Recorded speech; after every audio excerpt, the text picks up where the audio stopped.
মণ্ডপটাকে স্পর্শ করবেন না, তাতে মণ্ডপের সৌন্দর্য তুলতে পারি। আপনারা প্রত্যেকেই আমাদের সহযোগিতা করুন।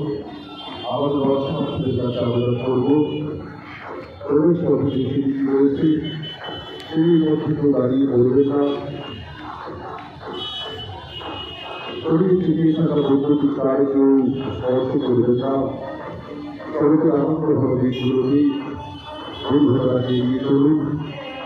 আপনি নিজে আনন্দ উপভোগ করুন, আপনার পেছনে দর্শনার্থী যেন সুস্থভাবে আমাদের মাতৃমণ্ডল এবং মাতৃমন্দির দর্শন করতে পারি, সেদিকে আপনাদের সজাগ দৃষ্টি রাখুন।